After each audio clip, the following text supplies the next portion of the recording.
Antibiyotik kanalına hepiniz hoş geldiniz. Just be there, be there, be there, be there. Evet, bugün Michael'ı konuşmak için toplandık. Evet, bugün IMAX'te Michael'ı izledik, gittik, gördük. Öncelikle hoş geldiniz. Hoş bulduk. İlk kez geliyorsanız. Abi önce bize hoş Önce bize de ya hayvan herif. Hancım hoş geldin. Hoş bulduk abi. Reis'cim hoş Hoş geldin. bulduk. İlk defa geliyorsanız ve izliyorsanız bir sürü filme ve diziye daha önce podcast yaptık. Hepsini buradan tekrardan hoş geldiniz. Ve birazcık spoilersız konuşalım. Evet abiler, nasıl buldun? Abi valla bu biraz beklentiyle alakalı. Yani düz böyle entertainment işi olarak bakarsak bence 10 numara işte abi.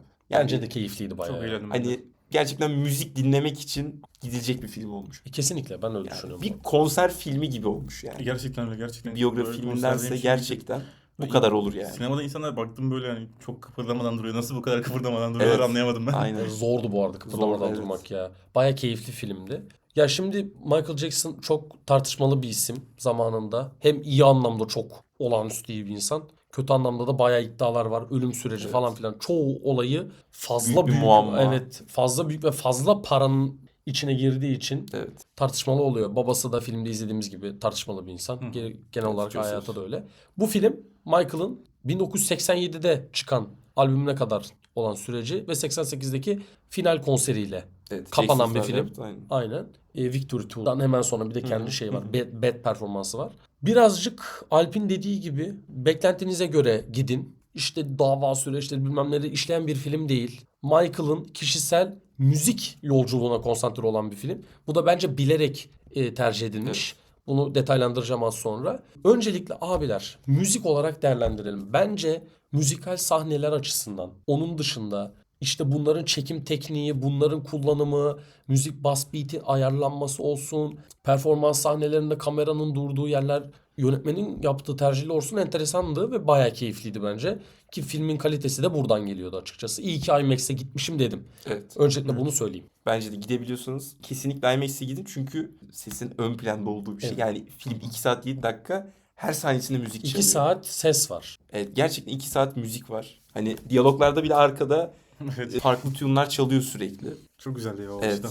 Bence de Evet. çok güzeldi yani. Teknik olarak çok güzel, müzik olarak aşırı iyi zaten. Çok eğlendirdi insanı. Bence de ben de öyle. Ekstra müzikle ilgili hani Benim tek bir eleştirim var o konuda.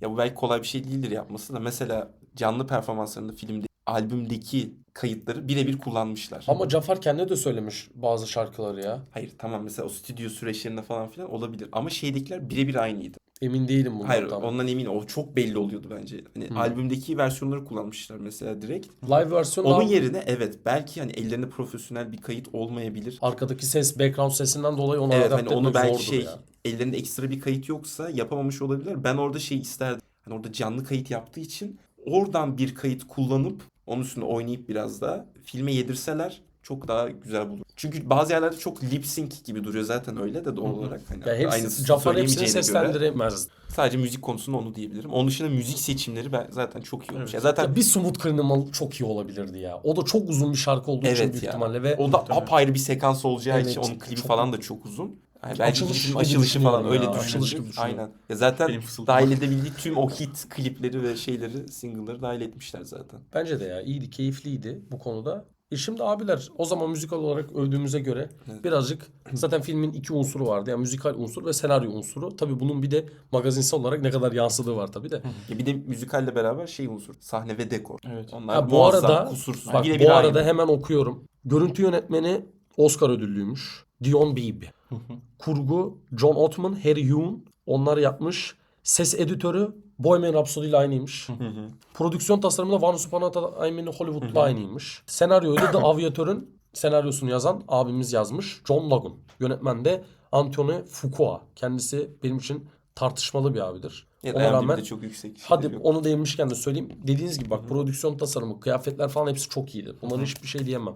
Ama Anthony Fuqua ile ilgili bir şey ekleyebilirim. Genel olarak müzik sekanslarında ve özellikle diyalog sekanslarında kameralar çok close up. Böyle annesiyle konuştuğu yerlerde annesinin böyle boyun bölgesine, kafa bölgesine Evet. olan kadar kısmı görüyordu. Aynen. O Ve yüzden bence- oyunculuk izleyebildik. Aynen oyunculuklara daha konsantre olabilmemizi sağlamış bu durum. Her diyalog sekansında böyleydi. Bir tek çocuklarla hastane ziyareti kısımlarında uzaktan çekimler vardı. Onun dışında çoğunlukla her diyalogta böyle dönen kamera eşliğinde tek tek yüz gördük. Yani bu elbette ki biyografi filmlerinde tercih edilen yöntemler. Bunun mekanik ismi de vardır. Tabii ki bilmiyorum. Ama bu iyi bir tercih olmuş. Bence film özelinde. Filme daha çok ısınmamı sağladı. Özellikle Colman Domingo abinin oynadığı karakter zaten babası acayip Evet. tartışmalı bir adam ve hani baskı başarı getirttirdim, hani ne kadar pay sahibi olduğu hayatı boyunca tartışılan bir konu. Onun yanında Colman Domingo da dediğin gibi inanılmaz oynuyor. Evet. Aşırı iyi oynuyordu adam ya. Gerçekten gözleri baktığı anda ekrana ya. kameraya Lens falan mi ya? korkuyor. Gözler lens mi? Gözler gerçekten lens mi acaba? Yani Bir inanılmazdı ya o. hem filmin gerilim unsurunu taşıyıp hem de mizahi yönünü de taşıdı bir yandan. Aynen. Yani, Evet. Küçük çocuktan da bahsedelim. Evet. Küçük çocuğun da ben İnanılmaz adını iyi oynuyor söyleyeyim. Evet. ya. O da büyük bir sürpriz oldu bize. Çocuk da Giuliano harbi ses olarak Valdi. da yetenekli. Evet. O Bu zaten- büyüdüğünde bir daha çeksinler. Evet. Değil mi? Yani bir de öyle izleyelim. Yani inanılmazdı çocuk. Gerçekten İnanılmaz evet. performanslar. Müthişti. Yolu açık olsun genç kardeşimiz. Evet. Tabii ki filmin yıldızı Jafar'dı. Ya kendisi Tabii. Michael olmuş. Yani Gerçekten oynamamış, Michael olmuş yani. Görüntü, hareket, Korkutucu derecede gerçekten. özellikle ses seviyesi bu kadar nasıl yaptın? Konuşurken korktum, az önce canlı kayıt falan izledik. Evet. İnanılmaz yani. Bilmiyorum ya, bayağı o konularda, oyunculuk konusunda bunların üstüne düştüğü noktalarda film bayağı başarılıydı. Evet, senaryo noktasına gelin. Ben şimdi birazcık şeyden bahsedeyim. Ya bence müzikal kısımların kurguya yedirilişi çok iyiydi. Hani diyalog, işte müzikal, diyalog, bunu hazırlayan müzikal süreç. Yani film matematiği çok belli. Matematiği Yani çok zaman netti. atlamaları bile filmin başından sonuna kadar işte 66 68 falan böyle Aynen. çok belli bir şekilde takip etmesi çok kolay bir film. Kesinlikle. Ya aile filmi olmuş bir nebze. Evet, evet. Hani çok Evet. tartışmalı bir şeye girmemişler. Kurguyu da bilerek bence bu kadar basit tutmuşlar belli bir noktada. Zaten film reshoot'a girmiş. Çünkü senaryoda yapacağımız eleştirilerden bağımsız Chandler olayı diye bir Michael Jackson istismar dava süreci var. Evet. Bu dava tabii ki düşüyor. Ama Michael kendi psikolojisinden dolayı Chandler'ın ailesine 23 milyon dolar ödeme yapmış. Yani yazan kaynağın yalancısıyım. Şimdi bu süreci de işleyecekmiş film ilk başta. Bunu kullanmışlar. Hatta filmin sonu böyle bitecek. Anthony Fuqua, elbette ki Michael'ı seviyoruz ama onun dava sürecinde yer vereceğiz falan diye söylüyor. Ama maalesef bu davadaki anlaşma sebebiyle Michael bunu herhalde istememiş herhangi bir şekilde. Hani haklı olduğu da çok bariz bence. O yüzden kullanamamışlar ve inanılmaz bir reshoot'a girmiş Evet, film. son Bu, anda. bu filmin bütçesini inanılmaz arttırmış. Hatta film bütçesine bakalım. Galiba 150 milyon dolardı ya. Ona işte 15 milyon daha ekleme var. Yani 155. evet. Ya bu eklenmiş halim emin değilim ama filmin maalesef birçok kısmını etkileyen bir durum olmuş bu. O yüzden film o şekilde kapanmış. Şimdi bu bir. Yani bu filme senaryo açısından abi Michael çok tartışmalı, işte çocuk bilmem nesi, abi işte Michael'ın sağlık durumu falan, bu kadar derin bir şeyle giderseniz bu filme Metacritic puanı verirsiniz. Evet. Bu filme böyle gitmeyin abi. Bu film storytelling. Yani bir nebze sinema filmi. Bununla nasıl sinematik, nasıl çekim koyabiliriz, nasıl bunu dramatize Aynen. edebiliriz diye Nasıl uğraşmışlar. etkili sunabiliriz Aynen. falan. O şekilde olduğu için film böyle yani. Ben buna hiç de şikayetçi değilim vallahi, yalan olmasın. Zaten. Filmi bir de ikiye bölmüşler zaten. Yani başta full izleyeceğimiz aldık ya. Aynen. İkiye bölmüşler. Kaç yılında bitiyordu en son? 88 olması lazım. 88'de Evet. bitiyor işte. Birçok tartışmalı olayların yaşandığı yıllar henüz gelmemiş bir tarih yani zaten. Aynen, hem o durum var hem de mesela devam filmi çıktığında bence ismi Jackson olur diye düşünüyorum. Çok iyi olur. Yani Güzel olur. çıktığında eğer yine bunlara değinmezse ya da böyle çok hani böyle taraflı yaklaşırsa işte o zaman bu film üzerinde de olumsuz eleştiri yapabiliriz. Tabii canım. Bence de tabii bu Hani bir şu an ilk sadece niyet okuma yapabiliyoruz çünkü. Biraz öyle bir durum var. Ya evet. Ya gene de insanın aklı ister istemez bir böyle biyografi, documentary Tabii, evet. kafaya kayıyor yani. Ben de isterdim abi. O arkadaşlarının işte babasının hayatından çıktığı evreler, abilerinin işte belli sürece, hatta bir tanesi de diyor işte abiniz şurada kalmak, kampta kalmak Evet. istedi bilmem ne. Aynen. Mesela hani o sürecin Michael'a etkisi, o turnenin Michael'a psikolojik etkisi, hastaneye yattığındaki kullandığı ilaçların uzun vadede Michael'a etkisi, ki onu Evet. koymaları iyi ki koymuşlar filme climax olarak. Kafasını biliyorsunuz arkadaşlar, Michael'ın Pepsi reklamında kafası yanıyor ve sinir hasarı oluşuyor kafasının tepesinde. Böyle düşündüğün zaman film elbette ki çok yüzeysel kalıyor yani. Maalesef belli noktalarda elbette ki işliyor bunu ama şimdi reis söylemişti, ona bırakacağım. Hem Bohemian Rhapsody ile kıyaslama yapsın. Çünkü Bohemian Rhapsody ben sinemada izlemedim. O sinemada izledi.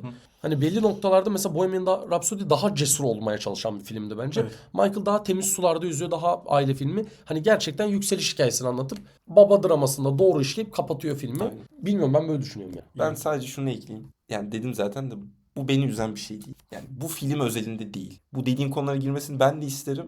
Ama bir tane müzik sahnesini az izlemektense Hani bunların olmamasını ben tercih ederim. Dürüstçe söyleyeyim. Abi çünkü Michael Jackson Yani- benim en sevdiğim sanatçılardan Ya biri anladın yani. abi işte oradaki Thriller'ı Beat It'i görmeyeceksek onu da görmeyeyim. Yani ne yapalım? Ya zaten haklısın. Ben bunu eğlence olarak baktığımda Aynen diyorum kesinlikle. ki- Ama film özelinde bu tabii ki de bir eksik. hiç umurumda değil. Hiçbir şey Aynen. görmeyeyim. 2 saat boyunca Michael konserleri Aynen. izleyeyim. Çok daha keyifli olurdu Evet. muhtemelen. Yani sonuçta bu film bir senaryosu ve kurgusu var. Evet. Benim için eksik olan bazı parçalar vardı. Özellikle şeyden bahsedeceğim. Mavi çete vardı, kırmızı çete vardı. Mavisinin adı Gypsy galiba. Diğerini tam hatırlamıyorum. Onların insanları öldürmesine kadar giden böyle tuhaf bir davranışlar oluyordu. Hırt dediğimiz gençler gibi. Sonra Michael bunlara bir dikkat ediyor, işte bir şeyler yapıyor. Onları da etkinlik yapıyor. Onları da klibinde oynatıyor. Bunların onlara olan etkisini görmek isterdim. Bence eksik kaldı. Bence de eksik oldu. Onların gerçekten savaşmak yerine dans savaşları yaptığı bir sahne sokaklar arasında bunları görmek isterdim. Ki Michael Aslında Jackson... gördük ya. Ya Yok, bunu hayır gördük ya. de. Şey yapıyorlar. Öncesinde gördük. Olmadan niye Abi görüyoruz ki çok böyle da bir şey? görmedik ya bu arada, yalan Ya olmasın. işte ama bu bambaşka bir art. Abi bak, Bambaşka tabii bir görmek art değil istedim. ya. Ama Bir dakika ya. Ama şöyle düşün, gerçekten Michael'ın böyle bir etkisi oldu ya. Evet, oldu Bunu çünkü. görmek lazım yani. Bu konuda haklı bayağı ya. Düşününce gerçekten haklı. Oğlum öyle bir hit oluyor ki. Ya geçen ne bir ünlü sıralaması yapmışlar, bilmem ne bir şey, hani all time falan. Bak o kadar marka giriyor, işte Michael Jordan giriyor. Tabii canım. Bir sporu komple değiştiren adam. Ronaldo'su LeBron var. giriyor, Ronaldo, Messi giriyor. Hani öbür NFL'den şey giriyor, süperstar giriyor. Oradan giriyor, buradan giriyor. Abi gene MJ en üstte ya. Böyle korkunç bir insan yani. Tabii yalnız önce Spotify'ına baktık 70 milyon Abi, olmuş. dünyanın Yani. en büyük starı yani. Evet, evet. Yani kime sorsam bilir yani. Evet. Ayrıca hastane sahnesi bile bana sığ geldi. Çok hızlı iyileşme, hiç acı çekme görmedik adam. Sadece biraz üzüldü. Evet, ben de orada bir şey görmek isterim. Hani o turneye nasıl hazırlanacaktı şeyini görmek isterdim. Orası da biraz acele edilmiş gibi. Orası Evet. evet. Doğru. Smooth bir geçiş yok orada yani. Aynen. Bir anda çok şey yapmalıyım. O zaman ayrı bir turnesine Antonov'u gideceğim. kullan yani. Kafam yandı, Antonov'u kullan. Hani o kadar hızlı oluyor ki orası. 8 videonun altısında Antonov'u kullanmadım artık ya. İzlenecek. Kim Kim bu Antonov? O da kim lan bu Antonov? Evet. Antonov Modern. 225. Bir tane bundan bize gönderin ya. Cem Yılmaz. Bize Uçak almışsın bir tane de Aynen. bize al. Ukrayna merkezi. Aga çok... Uçak almış. Bir de Bohemian Rhapsody şey alalım. Abi Bohemian Rhapsody buna kıyasla çok daha az konser sahnesi var. Konser sahneleri... Onda böyle bir patlayıcı sahne var Ya sonunda. tabii sonundaki çok iyi tabii ki de. Yani bunun kadar şey değil ama hiçbir teknik olarak çok iyi hissettirmiyor. O sonunda da oyunculuk çok iyiydi. Rami Malek. Rami Malek oynuyordu. Onun da oyunculuğu çok iyiydi ama oradaki drama, Rami Malek'in biraz daha hayatı, gruptan ayrılışı falan çok daha güzel hissettirmişti bana. Ya orada mesela Freddie Mercury, Michael kadar büyük Değil. değil. Değil. O ayrı bir konu ama Freddie Mercury de gerçekten tartışmalı bir adam. Onun da hayatı Tabii. garip. Orada birazcık 30-35 dakika ek sürenin de etkisi var. Dediğine katılıyorum. %100 doğrudan da bir etkisi olduğunu düşünmüyorum tabii bunu. Bu birazcık da tercih meselesi yani. Evet. Ya bunun Michael'ın hani ailesi, akrabalarının da bir nebze producer ekibinde olmasının da bence katkısı vardır. İşte babası böyle bilmem ne. Hani sonuç olarak babasını elbette kötü gösteriyorlar. Çünkü babası zaten baskıcı bir adammış yani. Hani duygusuz rezalet de diyemiyorsun yani. Bir nebze adamı da anlamaya çalışıyorsun yani bir şekilde. Tabii berbat, gene berbat bir insan ama hani onların da karıştıkları. Çok manipülatif abi. Evet işte. O rahatsız ediyor zaten. Hani böyle iyi bir şey yapacak gibi For the Family'yi çekiyor böyle. Tam Walter White ayakları çekiyor. Ama öyle de değil aslında. Oralar iyiydi. Ben beğendim yani. Ben de beğendim. Hani olabilecek Abi orada bir- Coleman Domingo'nun çok Evet, büyük etkisi var. İnanılmaz oynamış. Şeyi düşünüyordum. Siz şey izlediniz mi? Walk the Line'ı. Johnny Cash'in biyografi. Bu filmin bana şeyi Alp'e de söyledim arada. Matematiği şeye çok benziyordu. Rocketman'e çok benziyordu. Hani geliyor işte yükselişi kakaka kikiki bilmem ne. Ben hatta son yıllarda bayağı bir müzikal film de izledim. Bayağı müzikal biyografi de izledim. Bir tane şeyin oynadığı vardı. Bradley Cooper'ın oynadığı vardı. O da yine bir besteciyi anlatıyordu. Mesela o bu kadar iyi değildi bence. A Complete Unknown çıktı geçen sene. Evet, o Bob Şey. Dylan hikayesi. Bir de şey çıktı. Better Man çıktı. Ha Better, bak mesela Bak o çok enteresan. ben onu böyle. çok beğendim. O film battı zaten. Ben onu sinemada gittim. Çok CGI var ama onda. Tabii ki de çok CGI var çünkü maymun, Maymun var ya şeyinde. tabii de. Ama bence o film çok güzeldi o film. Bence o filme kesin göz atın. Yani o film hem müzikal anlamda çok doyurucu hem de dramatik anlamda çok doyurucu. Bir benzer paralellik var şey konusunda. O da babasıyla ilgili sorunlar yaşıyor. Ama ona ilaveten işte karısıyla yaşadığı sorunlar var. Aşk hayatı var. Uyuşturucuya düşüyor. Orada çok katmanlı ilerliyor. Hani o filmin de süresi tam emin değilim ama hani bu filmden bir tık daha uzun diye Abi bana hatırlıyorum. kalırsa Michael'ın hayatı işte bak. Normal bir biyografi film, tam onu söyleyecektim. Normal biyografi filmlerinde hafif drama koyalım, diyalog koyalım. Diğer insanlarla ilişkisi nasıl falan diye ayarlarlarken bir doz kaçıyor bir yerde ve dandik, Sıkıcılaşıyor. ya sıkıcı hissettiriyor ya dandik oluyor. Evet. Ya da kurgu hatası gibi oluyor. Filmde gerçekten kurgu hatası varmış gibi hissediyorsun. İzliyorsun ama bütün hissettirmiyor. Michael çok bütün bir film. Dediğim gibi matematik çok net. Temiz sularda yüzüyor. Ya film hep yüksekti. Çok o temiz şeylerini sular yani. görmüyoruz, şey diyorsun, Hani çok evet. keyifli ama belli yere kadar yani. Michael'ın hayatını her noktası bence farklı tartışmaya açık ve bilmem ne. Yani bunun vitiligosunun değişmesinin etkisi, siyahi bir sanatçıdan beyaz bir insan olmasının draması ayrı bir şey. Çok satmasından işte filmin anlattığı ailevi dramadan bireysele dönme hikayesi ayrı. Yarattığı etkiden kaynaklı dava süreci ayrı. Her şey farklı bir film olsa olur öyle yani. Evet. Olur tabii. 2 sezon belgesi olur. Şeyle Mindhunter kafada belgesel çevrilir ya. Tabii böyle mini series tarzı bir mini belgeselle bunlar çok güzel anlatılır. Netflix falan yapıyor, Untold falan diye o tarz. Aynen. Konuyu olabilir. çok dağıtmadan eklemek istediğiniz neler var? Ben sinema diyorum. 7,5 veriyorum. Ya IMDb'de 7 verdim tabii ki. Çünkü bence 8 kadar derin bir film değil. 7, 7,5 Tam IMDb ayarında puanı aynen. bence. Sinema diyorum. Bence sinemaya da gidin ya. Aynen, kesinlikle gidin bence. Bence de. IMAX'i gidebiliyorsunuz kesin. Üçümüz aynı puanda mıyız? Evet, ben de ben sinema, ben de 7,5 7,5 diyorum. Çünkü 7 biraz az geliyor gibi Evet, geliyor. bana da öyle geliyor. Bir keyifli ya. Aynen. Gerçekten. Bir de şuna da değinelim. Şu Metascore puanı Abi onu ve Rotten konuşalım ya. Tomatoes. Yani bu bence art niyet artık. Yani abi. Ya sizin gerçekten bak var ya hani hakikaten koyun bak böyle bir şey olamaz ya. Ben bunu daha önce 2-3 filmde de yaşandı. Bunun aynısını Joker'e çektiler. Ya bence Metas'u 90'lık filme 59 verdiler. Her sene bir tane Metacritic böyle bir eyyam yapıyor. evet. Abi var orada da bir lobi. Yapı var yapı. Var abi var. Abi Yani. Scream'le bu filmin aynı puan alma olasılığı var mı Saçmalık. ya? Öyle bir şey imkansız. Scream 7 Michael siktir git. Yani böyle bir şey yok.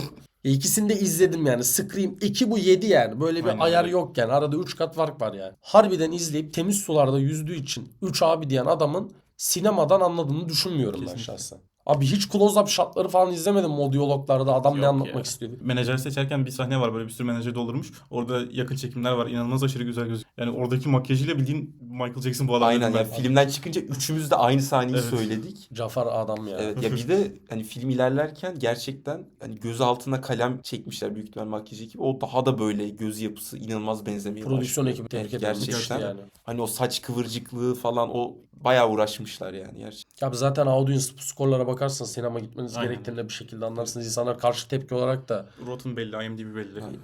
Letter belli. Hepsi Aynen. 7 üstü puanlarda şu anda. Ya olumlu bir film ya. Keyifli bir film.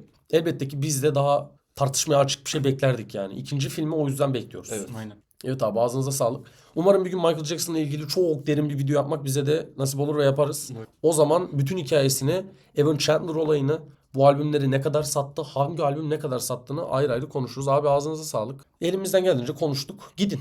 Evet. Güzel. İzleyin. Ya Michael seviyorsunuz ve müziği kesinlikle. Yani. Eğlenirsiniz ya. Kim olursanız olun eğlenirsiniz. Evet bence. Var mı eklenecek? Yok Kendinize abi. iyi bakın. Dikkat edin, antibiyotikle kalın. Invincible son sezonu inceledik. Buradan ona gidebilirsiniz. Hoşçakalın.